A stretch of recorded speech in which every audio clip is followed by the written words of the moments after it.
साथियों नमस्कार। जैसा कि आप जानते हैं दूसरी काउंसलिंग पूरी हो चुकी है और 21 तारीख को जिनके भी मेरिट में नाम आए थे उनको ज्वाइन करने का अवसर डीपीआई की तरफ से दिया गया था। आप सभी ज्वाइन करें और जो साथी जिनको दूर दूर स्कूल मिले हुए आप लोग यदि तीसरी काउंसलिंग में भाग लेना चाहते हैं तो आपको वहां से रिजेक्ट करवाना पड़ेगा। जब आप रिजेक्ट करवा लेंगे उसके बाद ही आपको काउंसलिंग का अवसर मिलेगा। यदि आप ज्वाइनिंग कर रखी है तो आपको तीसरी काउंसलिंग में भाग लेने का अवसर नहीं मिलेगा। आप सभी को स्पष्ट बता रहा हूं कि वर्तमान में जो भर्ती प्रक्रिया चल रही है ये पूरी तरीके से मेरिट के आधार पर है, पारदर्शी तरीके से है। इसमें किसी भी तरह की बैकडोर एंट्री संभव नहीं है। आप किसी भी व्यक्ति की बातों में ना आए। आप किसी को भी हजारों रुपए का प्रलोभन ना दें, क्योंकि यदि आप किसी को भी 5,000, 10,000, 20,000 रुपए देते हैं और आपकी ज्वाइनिंग नहीं होती है तो ये अच्छी बात नहीं है। आपका पैसा फंसेगा, आप बाद में परेशान होंगे। मैं एक संगठन का जिम्मेदार पदाधिकारी होने के नाते आपको बता रहा हूँ कि किसी भी तरह की बैकडोर एंट्री का प्रयास आप लोग ना करें। मेरिट में आएंगे तभी आपको आपकी ज्वाइनिंग होगी। कुछ साथी स्थान परिवर्तन चाहते हैं। आपकी एंट्री दूसरे जिलों में हुई है, आपको दूसरे जिलों में ज्वाइनिंग मिली है। यदि आप आसपास की जगह पे आना चाहते हैं तो आपको पहले उस जगह से रिलीव होना पड़ेगा।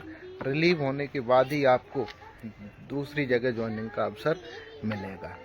और किसी भी स्थिति में यदि किसी के दिमाग में ऐसा है कि हम पैसा देकर दूसरी जगह चले जाएंगे तो ये संभव नहीं है।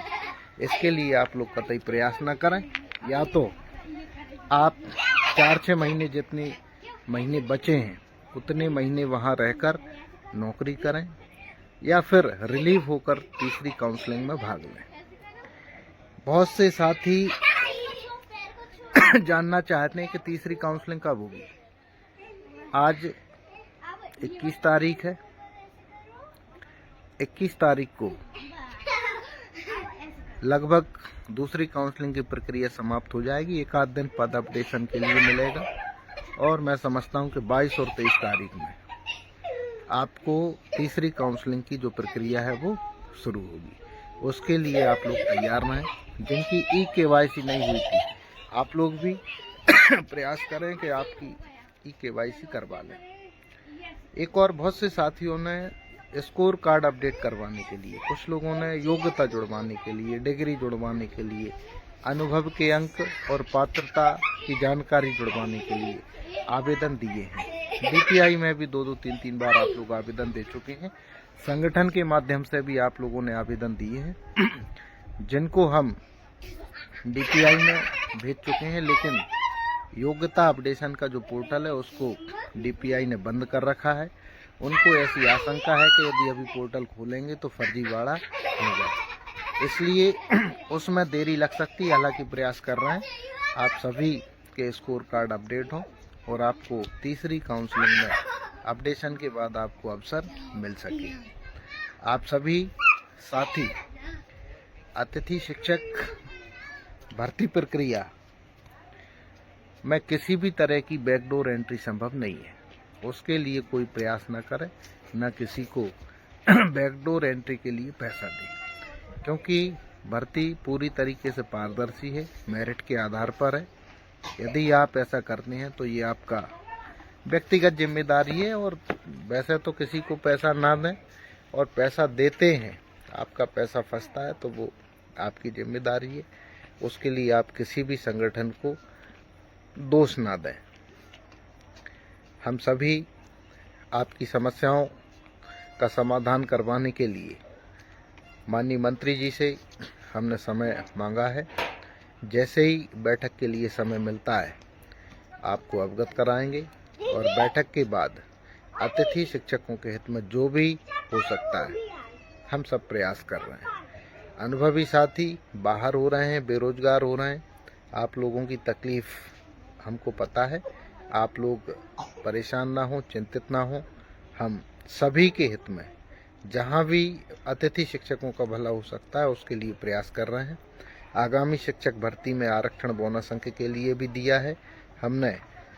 पात्रता परीक्षा में 10% अर्हता अंक कम करने के लिए भी लिखा है। कर्मचारी स्वास्थ्य बीमा का लाभ देने के लिए लिखा है।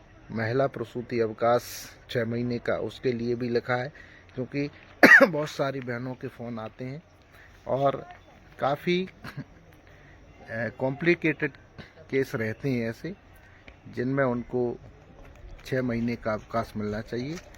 हम उसके लिए कई बार लिख चुके हैं। अभी भी हमने जो पत्र शिक्षा मंत्री जी को दिया है उसमें इन सब बातों का जिक्र किया है और उन पत्रों को मैंने वायरल भी किया है। शॉर्ट टर्म वालों के लिए भी हमने पत्र लिखा है, शायद वो ग्रुप में नहीं डाला लेकिन हमने लिखा है और आज उसको भी हम डाल देंगे। अन्य कोई समस्याएं हैं उसके लिए प्रयास कर रहे हैं, थोड़ा धैर्य रखें, जल्दी सबका समाधान करवाएंगे।